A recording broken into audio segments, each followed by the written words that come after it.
Well, hello guys. It's been a long time since I made a video. It's been 6 months or more probably since I made one, maybe even longer than that. I'm not sure. Um, I've had back in June. I had uh, someone very close to me, way before their time, go to heaven, and I've been just dealing with that, taking my own time to gather myself and start trying to take care of my business. So anyway, I've had quite a few of my subscribers. I say quite a few, several.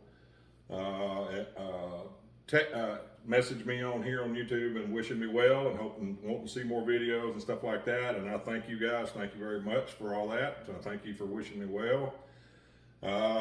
Dear friend of mine, Steve Teray with Northern Mist Longbows. He and I have hunted together for a couple of years now.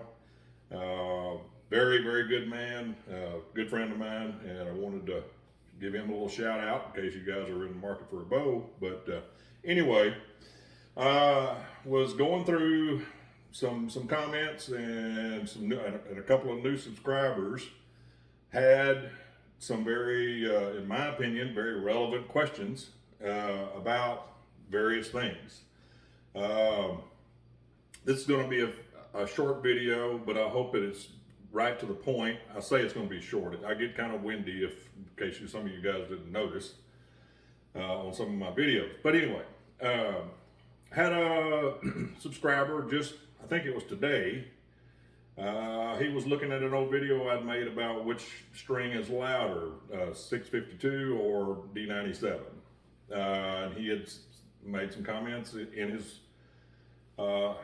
summary there that what he was hearing on the video, and he also made a very valid point. And this is what I wanted to address about his particular comment to him.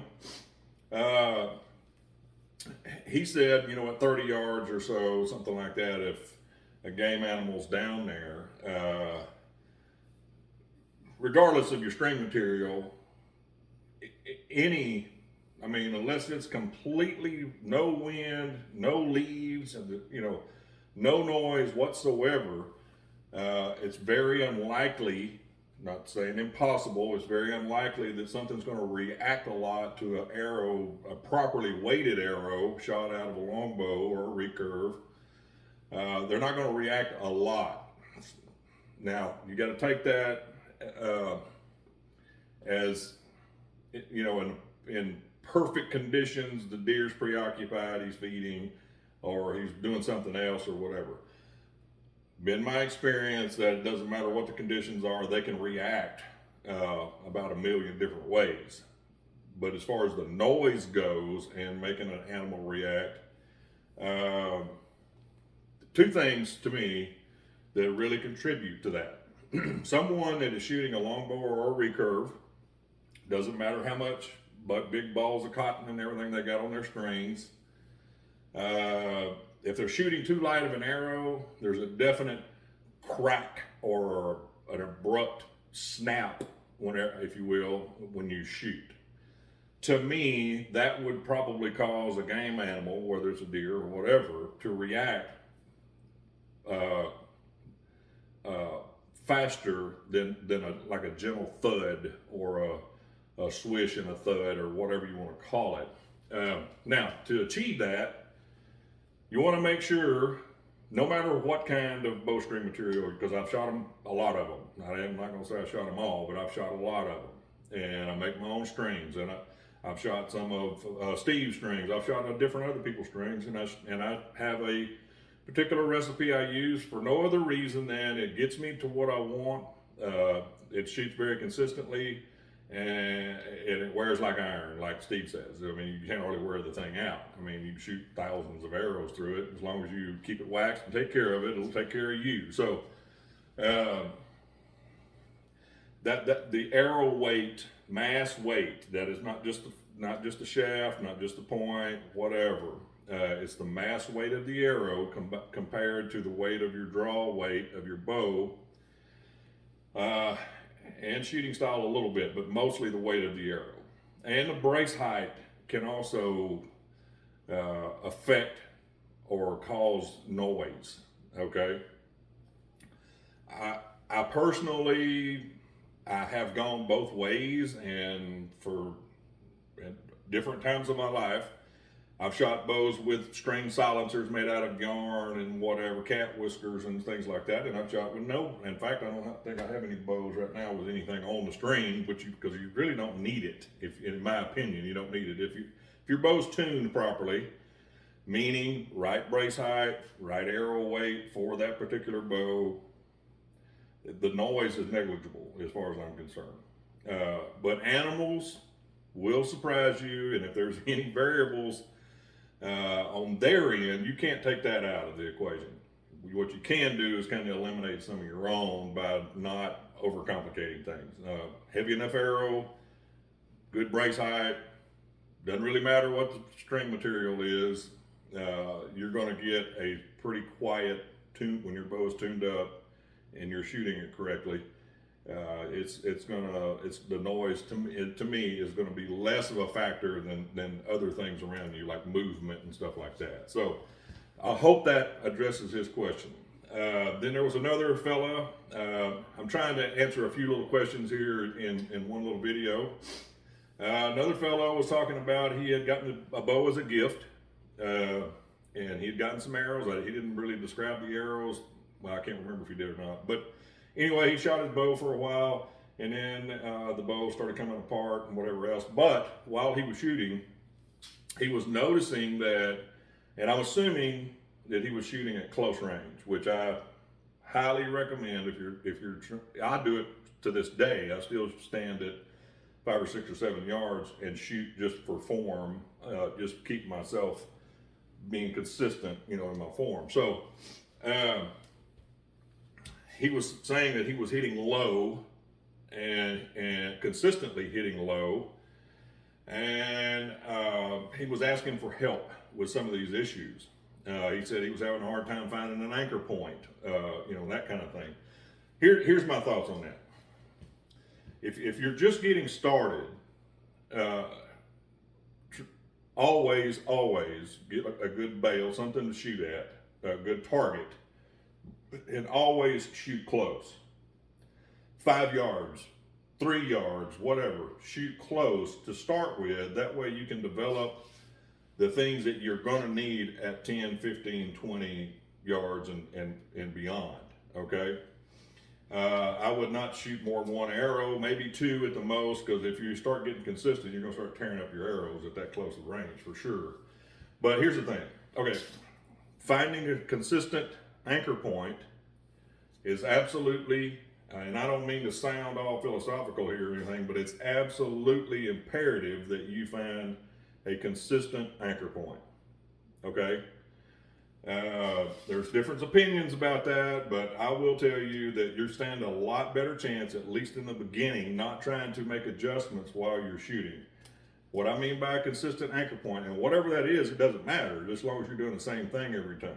Now, I have shot 3 fingers under before, and for years I've shot them both ways, split finger or 3 fingers under. But either way you shoot, when you draw your bow, you need to come to a place every single time, and I don't know who started it. Might have been 50 years ago, might have been 100 years ago, but right in the corner of your mouth with your middle finger right here seems to be the go-to suggestion that everybody, when somebody says, where should I anchor? Well, that's a good place to start. It'll get you in the neighborhood of what's comfortable for you, okay?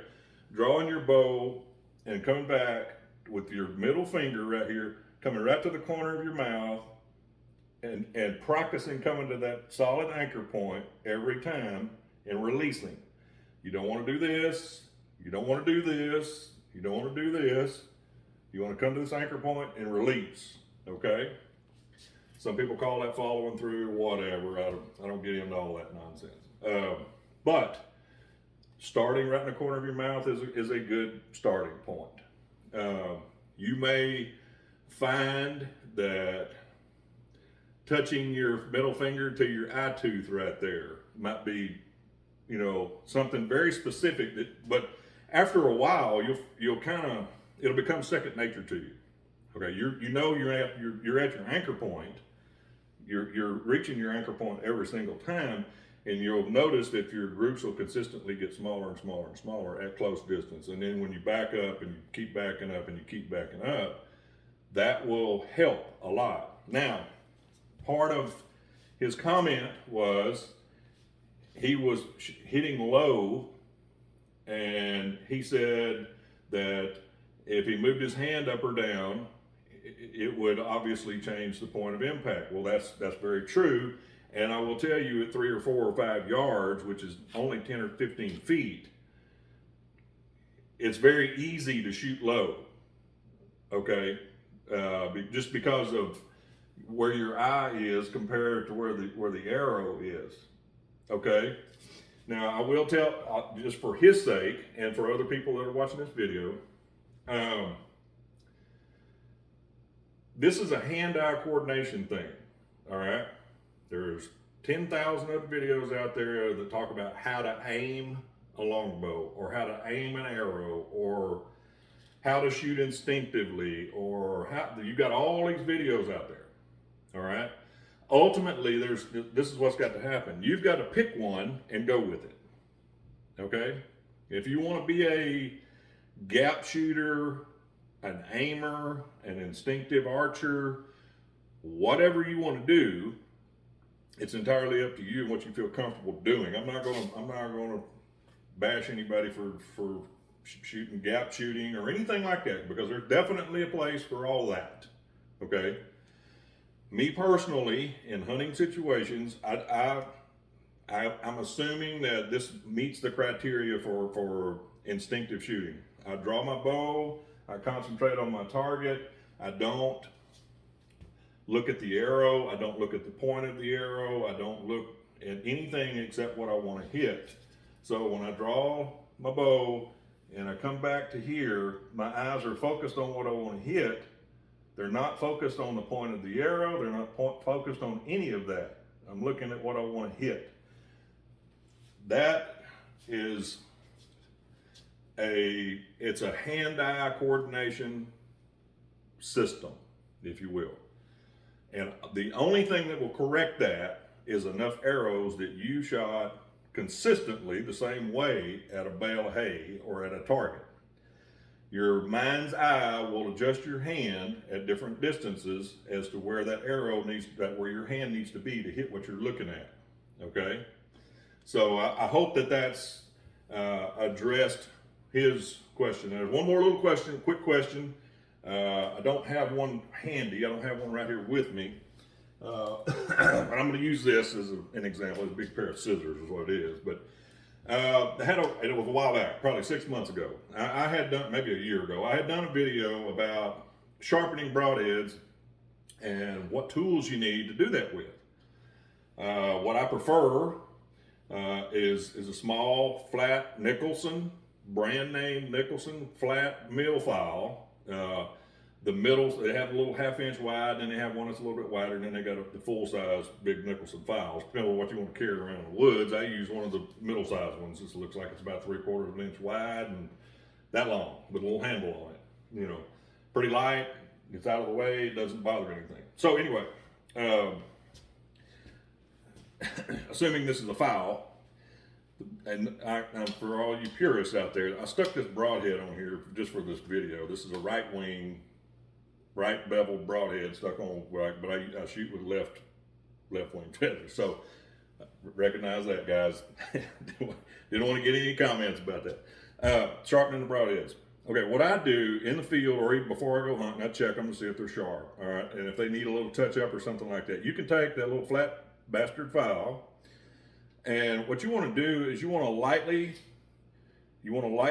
file the cutting edge. You want to, where you start getting a burr on one side. And then the other side, there's 2 ways of doing it. You can go very, very lightly across it like that and take that burr off, or you can turn it on an edge like this and just pull that burr straight down like that, where that burr stands right back up and it's sharp. Okay? It is not, it just takes practice. You want to hold that file obviously on the same angle as the bevel, whatever it might be, ace, broadheads, bear broadheads, grizzly broadheads, a bowyer broadheads, whatever the angle is, you want to use that angle. Don't try to start making a new angle on it because you're going to end up with it really uneven. Okay, and then you're going to have a lot more work to do. You can take that file and gently, just where you know you'll feel when it's very, very slick, you're not doing anything, you're not cutting it. If it feels like it's just almost like it's sanding it, you get that feel, that sensation, then you know when you drag your finger across the back, it'll almost catch, and you'll feel that little bit of a edge curled over right there. Then you turn it over on that other side, and you go right back against it that way, or just straight down it, and it will straighten that out. All right. It's not very hard. It just takes practice. And what I suggest you do, again, is take one of your broadheads. Not everybody's got dozens and dozens of broadheads, but I would take one of these broadheads and spend some time with it. All right. You'll be able to see where you're cutting with that file. All right. And the file is so easy. You just throw it in your quiver or in your little backpack or whatever you carry, your fanny pack or whatever it is, you got that. All the sharpening stones and sharpening systems that require a bench to work on, if you're out on a hunt, whether you're at the ranch in South Texas or you're in Montana out